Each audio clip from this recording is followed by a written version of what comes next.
আগামীকাল ১লা জানুয়ারি সোমবার ঠিক এই সময় ৫টা রাশির অর্থপ্রাপ্তি যোগ তৈরি হয়েছে, ফলে হঠাৎ ভাগ্য বদলে যেতে পারে এই ৫টা রাশির জাতক জাতিকাদের। এই নিয়ে বিস্তারিত আলোচনা করব। তার আগে একটা ছোট্ট তথ্য দিয়ে থাকি। দেখুন, প্রথম বছর ২০২৪ সাল, এই প্রথম বছরের প্রথম মাসে ঠিক প্রথমের দিকেই যে অমাবস্যা তিথি, এই তিথিতে একটা ধামাকা অফার চলছে। যারা নবগ্রহ কবজ নিতে চাইছেন, যাদের গ্রহের দোষ চলছে, তারা যত তাড়াতাড়ি পারবেন যোগাযোগ করবেন। ৬ তারিখ পর্যন্ত এই অর্ডারটা নেওয়া হবে।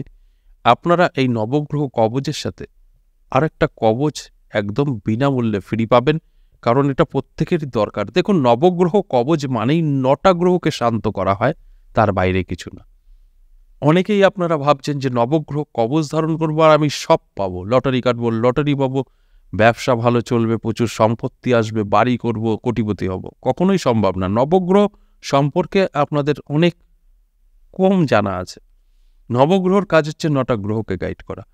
আপনার গ্রহ ভালো থাকলে তারপরে আপনার ভাগ্যে যেটা আছে সেটা আপনি পাবেন, কিন্তু অনেকে সেটা বুঝতে চায় না। যাই হোক, সেই কারণেই এই অফারটা রাখা। নবগ্রহ কবজের সাথে সাথে আপনার সৌভাগ্য বৃদ্ধির একটা কবচ ফ্রি দেওয়া হবে, যে কবচটার মূল্য আলাদাভাবে নিতে গেলে ৪,০০০ টাকা পড়ে। এই কবচটা আপনারা ফ্রি পাবেন। কিভাবে ফ্রি দেওয়া হবে?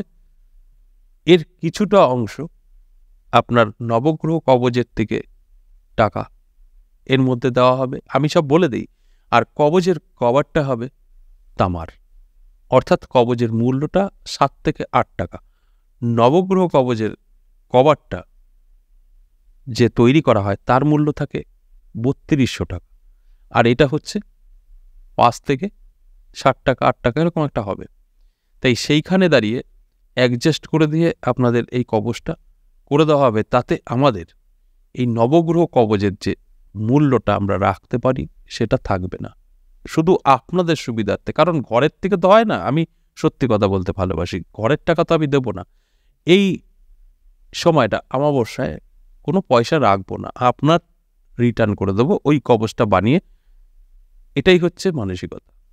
তাই যারা নিতে চাইছেন খুব শীঘ্রই যোগাযোগ করবেন। ৬ তারিখ পর্যন্ত কিন্তু এই অর্ডারটা নেওয়া হবে। ৬ তারিখের মধ্যে যারা যারা যোগাযোগ করছেন, যারা যারা এর আগে হস্তরেখা বিচার করিয়েছেন, নিতে পারেননি, অফারটা গ্রহণ করতে পারেন। আর যারা নতুন নিতে চাইছেন, আপনারা হোয়াটসঅ্যাপ ভয়েস মেসেজ পাঠাবেন, আপনি ডিটেলসটা জানতে পারবেন। তবে সরাসরি কল করবেন না। আমি সবসময় বলি এই নাম্বারটা হোয়াটসঅ্যাপ নাম্বার পেয়েই কল করে দেন, হোয়াটসঅ্যাপ কল করে দেন। কেউ কেউ বলে আপনার পয়সা নেই, রিচার্জ নেই। আরে রিচার্জ করবো না তো, আপনি ফোন সিম ভেঙে ফেলে দিই, সিম নেই ফেলে দিয়েছি, রিচার্জটা করে কি হবে? Only WhatsApp. তাই হোয়াটসঅ্যাপেই যোগাযোগ করবেন। আর এই নাম্বারটা নেওয়ার আগে দেখে নেবেন হোয়াটসঅ্যাপ লেখাও আছে। কল সবসময় এখান থেকে করা হবে আপনাকে। আর আপনি যখন এখানে কানেক্ট হবেন তখন আপনার সঙ্গে কোনো ব্যাপার নেই, আপনি কল করবেন, এখান থেকে কল হবে। হোয়াটসঅ্যাপ তাও নর্মাল না, সেটা আলাদা প্রসঙ্গ। সবার কলে যদি রিসিভ করা হয়, ব্রেন খারাপ হয়ে যাবে। আপনাদের আইডিয়ার বাইরে আছে প্রত্যেক দিন কত হোয়াটসঅ্যাপে মেসেজ আসে। মিনিমাম ধরুন ৩,০০০। এবার ৩,০০০ লোক কল করলে আপনার মানে বিবেকে কি বলে? সেই কল রিসিভ হবে? কখনো হবে না, সম্ভব না। তাই এগুলো বুঝতে হয় যে কোনো কারণ ছাড়া তো কিছু হয় না, কারণ আছে নিশ্চয়ই। তাই কলটা মানে হোয়াটসঅ্যাপ কল করতে না বলা হয়। মেসেজটা আপনি করবেন, কোনো না কোনো সময় দেখা হবে, রিপ্লাই পাবেন। ২৪ ঘন্টা পর হলেও রিপ্লাই পাবেন। যাই হোক, আপনারা যোগাযোগ করতে পারেন। এই অমাবস্যা ৬ তারিখ পর্যন্ত কিন্তু অর্ডারটা নেওয়া হবে, ৬ জানুয়ারি। এবার আসুন, এই যে প্রথম বছরের প্রথম দিনই ৫টা রাশির নাম বেরিয়েছে অর্থপ্রাপ্তির যোগে ভাগ্য বদলানো। তাই এই ৫টা রাশির জাতক জাতিকাদের উদ্দেশ্যে একটা কথাই বলবো, আপনারা কিন্তু অবশ্যই চোখ কান খোলা রাখবেন, অ্যালার্ট থাকবেন। কারণ নতুন বছর তো কিছু না কিছু আপনাদের জীবনে আসতেই পারে। তাহলে প্রথমে যে রাশির কথা বলবো সেই রাশিটি হলো কন্যা রাশি। আপনার যদি কন্যা রাশি হয় তাহলে অবশ্যই আগামীকাল এই অর্থপ্রাপ্তির যোগে ভাগ্যের পরিবর্তন ঘটে যেতে পারে। আর আপনার কন্যা রাশি, আপনি প্রতিনিয়ত লটারি কাটেন, নেশা, লটারি কাটতেই হবে, তাহলে আপনার জন্য একটা ভালো সময় আছে। যে সময় মেনটেন করে একটি লটারি কাটলে আপনার ভাগ্য বদলে যেতে পারে। আর আপনার কন্যা রাশি, আপনি আজ প্রথম প্রোগ্রাম দেখছেন, আপনি হয়তো ভাবছেন যে কন্যা রাশি মানেই হয়তো লটারি কাটতে বললো, চলো লটারি কাটি। তাদের উদ্দেশ্যে বলবো যে না, এটা সকলের জন্য না। দেখুন, আপনি কখনো লটারি কাটেননি, আপনি আজ এই প্রোগ্রামটা দেখবেন আর একটা লটারি কাটবেন, সেটা আপনার জন্য সঠিক হবে না, অনেকটাই ভুল হবে। কারণ এটা সকলের জন্য না, এটা তাদের জন্য যারা প্রতিনিয়ত লটারি কাটে, নেশা করে ফেলেছে তাদের জন্য। আর আপনার যদি মনে হয় আপনার আদৌ লটারি থেকে প্রাপ্তি ঘটবে কিনা একটু জানতে চাইছেন, সঠিক হতে চাইছেন, আপনার পার্সোনাল জন্মছক বা হস্তরেখা বিচার বিশ্লেষণ করে নিন। সেখান থেকে আপনি সঠিক তথ্য জানতে পারবেন যে আপনার আদৌ লটারি থেকে প্রাপ্তি ঘটবে কি ঘটবে না। 2 নম্বর যে রাশির কথা বলবো সেই রাশিটি হলো মকর রাশি। আপনার যদি মকর রাশি হয় তাহলে অবশ্যই আগামীকালে এই অর্থপ্রাপ্তির যুগে আপনারও কিন্তু ভাগ্য বদলাতে চলেছে। হঠাৎ করেই ভাগ্যের পরিবর্তন ঘটে যেতে পারে। আর আপনার যদি মকর রাশি, আপনি প্রতিনিয়ত লটারি কাটেন, একটা নেশা, তাহলে আপনার জন্য একটা সময় অপেক্ষা করছে। সময়টা ভিডিও শেষে থাকবে, আপনারা জানেন। আর আপনার মকর রাশি, আপনি আজ প্রথম প্রোগ্রামটা দেখছেন, আপনি হয়তো ভাবছেন মকর রাশি মানেই হয়তো লটারি কাটতে বললো, চলো লটারি কাটি। তাদের উদ্দেশ্যে বলবো, আপনি সঠিক হয়তো জানেন না বা পুরোটা শুনতে হয়তো পারেননি। এই যে লটারি কাটার সময়টা, এটা সকলের জন্য না, এটা শুধু তাদের জন্যই যারা প্রতিনিয়ত লটারি কাটে, নেশা কাটতেই হবে, তাদের জন্য বলা হয়। আপনি কোনোদিনও লটারি কাটেননি, এই প্রোগ্রাম দেখবেন আর লটারি কাটবেন, সেটা কিন্তু ঠিক না। আর যদি আপনার মনে হয় যে আপনার আদৌ লটারি থেকে প্রাপ্তি ঘটবে কিনা একটু জানতে চাইছেন, ইচ্ছা আছে জানার, তাহলে বলবো আপনার জন্মছক বা হস্তরেখা বিচার বিশ্লেষণ করে নিন। সেখান থেকে আপনি সঠিক তথ্যটা জানতে পারবেন যে আপনার আদৌ লটারি থেকে প্রাপ্তি ঘটবে কিনা, সেটা আপনি জানতে পারেন। কারণ এটা সম্পূর্ণ অ্যাভারেজ এবং সর্বজনীয় আলোচনা।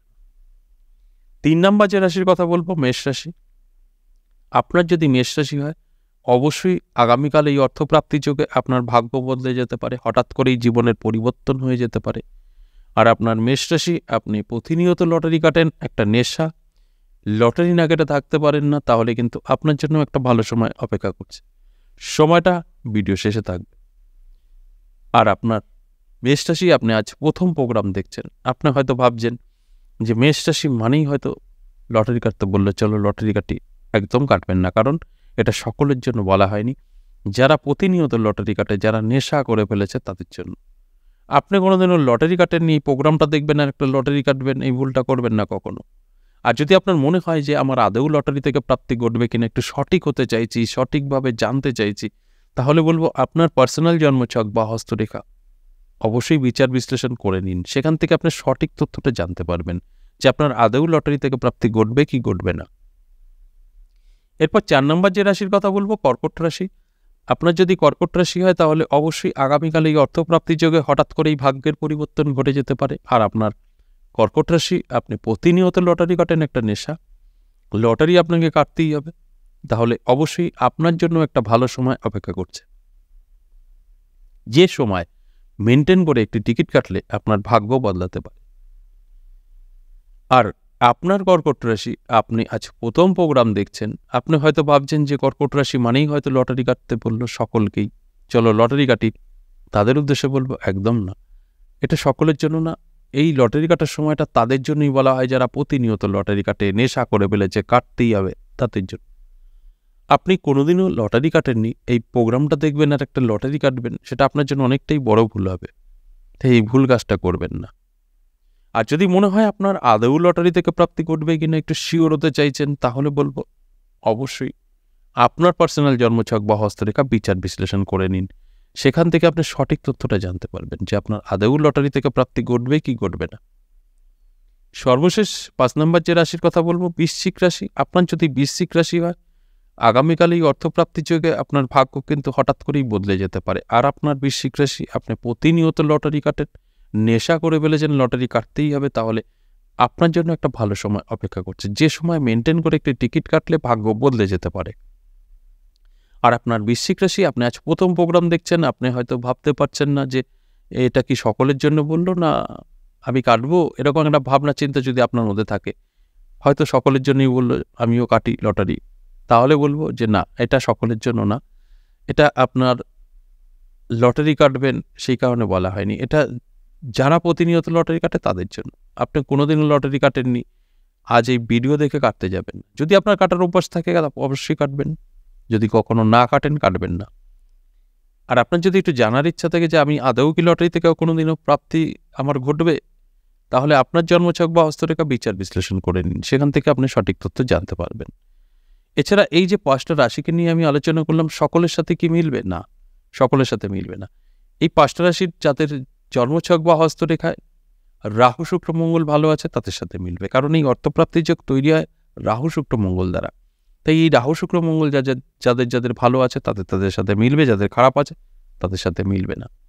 এটা আপনার দায়িত্ব, আপনার জন্মছক বা হস্তরেখা মিলিয়ে নেওয়া। তাই মিলিয়ে দেখে নেবেন আগে থেকেই।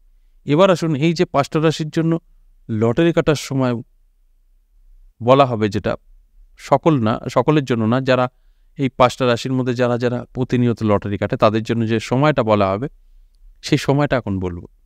দেখুন, এই 5টা রাশির অ্যাভারেজ একটা সময়ই বেরিয়েছে, আগামীকাল বিকেল 4টে থেকে সন্ধ্যে 7টা। এই সময় মেনটেন করে একটি টিকিট কাটতে পারেন। আর এই সময়টা যদি বের না করতে পারেন ব্যস্ত থাকার কারণে, তাহলে আপনারা রাহুকাল এড়িয়ে গিয়েও কাটতে পারেন। রাহুকাল আগামীকাল সকাল 7টা 37 মিনিট থেকে সকাল 8টা 58 মিনিট রাহুকাল। কোনো শুভ কাজ করবেন না, লটারি তো কাটবেনই না, এছাড়া সারাটা দিনই শুভ। আপনারা অবশ্যই এই সময়টা মেনটেন করে কাটার চেষ্টা করবেন, কারণ অত্যন্ত শুভ সময় বলেই কিন্তু বলা হলো। অ্যাভারেজ যেটা বলা হয়েছে 5টা রাশির, বিকেল 4টে থেকে সন্ধ্যে 7টা মেনটেন করার চেষ্টা অবশ্যই করবেন। আজ এ পর্যন্তই, আবারও আসবো নেক্সট ভিডিও নিয়ে। ততক্ষণ ভালো থাকুন, নমস্কার।